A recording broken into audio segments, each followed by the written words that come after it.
नमस्कार. तर इंद्रायणी या मालिकेच्या आजच्या भागात आपण पाहणार आहोत की श्रीकला एका बाईला सांगत असते की त्या इंद्रायणीचा खूप जीव अडकला आहे ना तिच्या माणसांमध्ये. ती शकुंतला काकी आहे ना, तिच्यावर तिचा खूप जीव आहे. आई समजते ती तिला, तिच्या त्या जीवावरच मी घाला घालणार आहे. एकदा का ती इंद्रायणी डळमळली ना, मग तिच्या अवतीभोवती असलेल्या कवच नष्ट होऊन जाईल. मग माझ्यापासून तिचा विठुरायासुद्धा तिला वाचवू शकणार नाही, असं म्हणून त्या दोघीही हसायला लागतात. आता श्रीकला तिथे असणाऱ्या मेणबत्त्या हातामध्ये घेते तेव्हा ती बाई श्रीकलावरती ओरडत म्हणायला लागते की श्रीकला काय करते हे तू.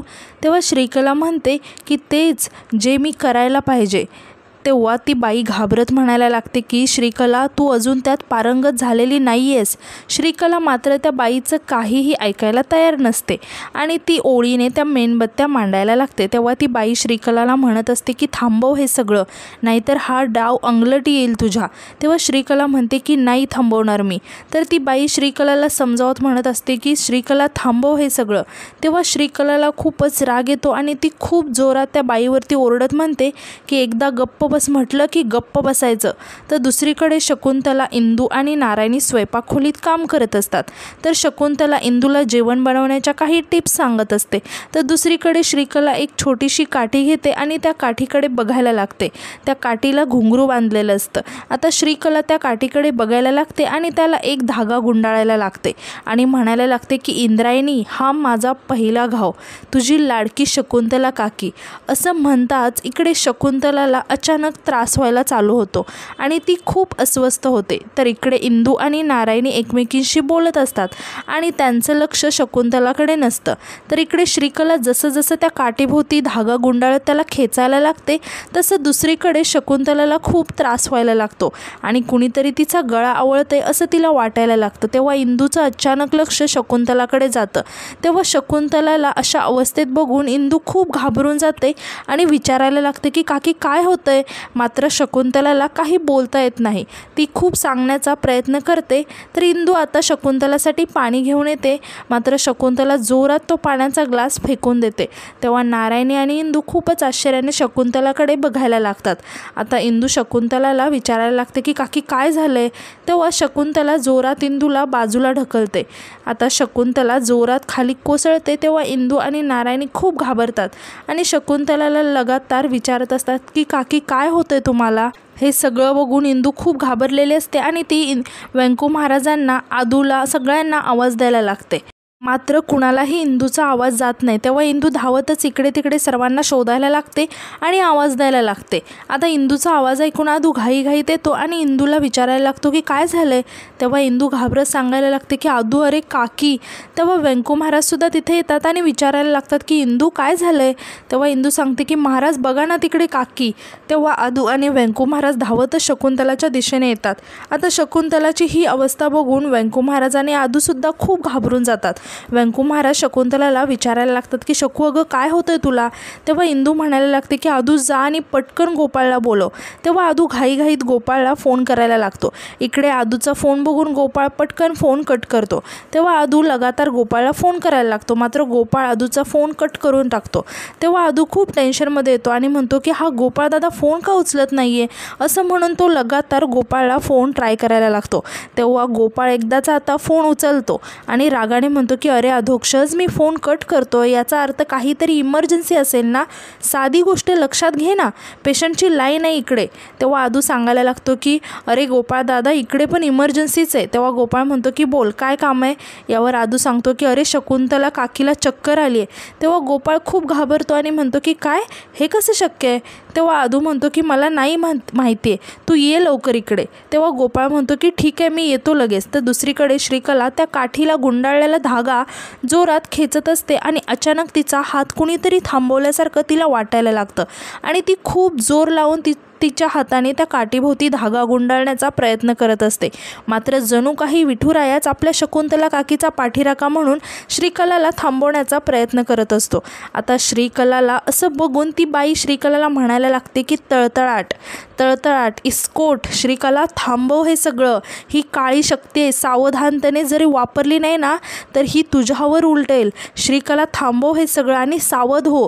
तेव्हा श्रीकला म्हणते की हार दोन्ही बाजूने असली ना तरी वार एकावरच होणार. तर इकडे आता मोठ्या बाई घाईघाईत आदूला आवाज देत येतात आणि म्हणतात की अधोक्षजरे काय झालंय, तुझी ती बहीण आणि बायको भरल्या घरात गळे का काढतायत. तेव्हा आदू सांगतो की आई अगं शकुंतला काकीला बरं वाटत नाहीये. यावर मोठ्या बाई म्हणतात की अरे आता तर बरी होती, ती स्वयंपाकखोलीत काम करत होती. तेव्हा आदू सांगतो की अगं पण अचानकच तिला चक्कर येते, श्वास अडकल्यासारखं होतंय, गळा आवळल्यासारखं वाटतंय, काहीतरी त्रास होतोय तिला, असं म्हणून आदू तिथून शकुंतलाजवळ निघून जातो. तेव्हा मोठ्या बाई इकडे हसायला लागतात आणि म्हणतात की अचानक. तर इकडे शकुंतलाला आता आतमध्ये आणून झोपवलेलं असतं आणि तिला अजूनही खूप त्रास होत असतो. आता ती अचानकच बेशुद्ध पडते. तेव्हाच तिथे गोपाळ येतो आणि शकुंतलाला चेक करायला लागतो आणि विचारायला लागतो की मावशी तुला काय होतंय. आणि तो तिचा पल्स चेक करत म्हणायला लागतो की मावशीच्या पल्स खूप वीक येत आहेत, तिला आत्ताच्या आता हॉस्पिटलमध्ये हलवायला हवं. तेव्हा सर्वजण खूपच घाबरून जातात. तर यानंतर आता शकुंतलाला हॉस्पिटलमध्ये घेऊन आलेले असतात. आता इकडे इंदू आणि नारायणी देवासमोर प्रार्थना करत असतात, तर व्यंकू महाराज हतबल होऊन उभे असतात. तेव्हा इंदू त्यांच्याकडे बघायला लागते आणि व्यंकू महाराजांजवळ जात त्यांच्या खांद्यावर हात ठेवत म्हणते की महाराज असं नका करू, आहो काही होणार नाही आपल्या शकुंतला काकींना, तुम्ही असा धीर नका सोडू. तेव्हा व्यंकू महाराज म्हणतात की आधी कॅन्सरशी लढाई झाली आणि आता शकुला, असं म्हणून ते खूप इमोशनल होतात आणि म्हणतात की विठुराया तरी अजून किती परीक्षा पाहणार आहे ग आपली. तेव्हा इंदू म्हणते, तेव्हा आदू व्यंकू महाराजांना म्हणतो की काका तू काळजी नको करू, शकुंतला काकी कॅन्सरसारख्या मोठ्या आजारातून बाहेर निघाली आहे, यातून सुद्धा ती बाहेर पडेल आणि गोपाळदादा आहे ना, गोपाळदादा तिला काहीच नाही होऊ देणार. तर इकडे शकुंतलाला ॲडमिट केलेलं असतं आणि तिच्यावरती डॉक्टर उपचार करत असतात. आता यानंतर डॉक्टर बाहेर येतात. तेव्हा व्यंकू महाराज आणि बाकीचे सगळे लगेचच डॉक्टरजवळ येतात. तेव्हा व्यंकू महाराज विचारायला लागतात की डॉक्टर काय झाले शकुला. तेव्हा डॉक्टर सांगतात की हे पहा आपण काही टेस्ट केल्या, त्याचे रिपोर्ट आता येतीलच, सगळे रिपोर्ट आल्यावरच योग्य कारण काय ते कळेल. काय आहे त्यांचं इंटरनल ब्लिडिंग पण खूप जास्त होतंय, बघूया आपण काय होतंय, सांभाळा स्वतःला, असं म्हणून डॉक्टर तिथून निघून जातात. आता आदू गोपाळजवळ येतो आणि त्याच्या खांद्यावर हात ठेवत त्याला म्हणायला लागतो की गोपाळ दादा. तेव्हा गोपाळ आदूशी काही न बोलता तिथून निघून जातो. आता शकुंतलाची ही अवस्था बघून सगळेच खूप इमोशनल झालेले असतात. यानंतर रात्री इंदू खूपच रडत असते आणि तिला अचानकच आठवायला लागतं की गोविंद महाराज दिग्रसकर तिला म्हणाले होते की आपल्या घरावर संकट चालून येते, एक मोठं वादळ आपल्या घरावर घोंगावणार आहे, तू या घराची रक्षण करते आहेस. हे सगळं आठवून इंदू खूप रडत असते आणि म्हणायला लागते की गोविंद महाराज हो काय हे, तुम्ही स्वप्नात सांगितलेलं संकट हेच आहे का, पण शकुंतला काकीच का, त्याच का. आणि ती विठुरायाला म्हणायला लागते की विठुराया तुला दया येत नाही का रे त्या माऊलीची, असं म्हणून इंदू खूपच रडत असते. तेव्हाच तिथे आदू येतो आणि इंदूला असं रडताना पाहून त्यालाही खूप वाईट वाटतं. मात्र तो इंदूला धीर देत तिच्या जवळ जाऊन उभा राहतो आणि तिला म्हणायला लागतो की अगं इंदू ही वेळ डोळ्यातून पाणी काढण्याची नाही आहे, अगं तूच आता धीर सोडलास तर आम्ही काय करायचं. तेव्हा इंदू आदूला मिठी मारून खूपच रडायला लागते. तेव्हा आदू इंदूला म्हणतो की इंदू अगं खूप खंबीरपणे आता उभं राहायला पाहिजे, व्यंकू काकांनी तुला जर असं बघितलं ना तर ते खूप कोलमडून जातील गं. तेव्हा इंदू म्हणते की अरे आदू तू मला सगळं कळतंय रे, काय करू मी, गोविंद महाराजांनी स्वप्नात सांगितलेलं संकट. तेव्हा आदू म्हणतो की हो पण ते सुद्धा हेच म्हणाले की तू या घराची रक्षण करते आहेस, म्हणून इंदू अगं तूच या घराचं रक्षण करू शकतेस. तेव्हा इंदू म्हणते की पण मला काहीच कळत नाही आहे रे की हे का आणि कशासाठी होतं आहे, मी असं काय करू की हे सगळं थांबेल, आपल्या हसत्या खेळत्या घराला कोण दृष्ट लावतं रे, आणि माझ्या शकुंतला काकीच का, त्या आत्ताच इतक्या मोठ्या संकटातून बाहेर आल्यात आणि आत्ता हे. तेव्हा आदू इंदूला म्हणतो की इंदू तू विठुरायाला साकडं घाल ना, तो तुझं सगळं ऐकतो ना, मग तो हे पण ऐकेल तुझं. तसं पण उपचारासोबत भक्तीची जोड पण असायलाच पाहिजे ना, ती जोड तू पूर्ण कर, तो सगळं ऐकतो ना तुझं, असं म्हणून तो इंदूला म्हणतो की विठुराया. तेव्हा इंदू रडतच म्हणते की पाठी राखा.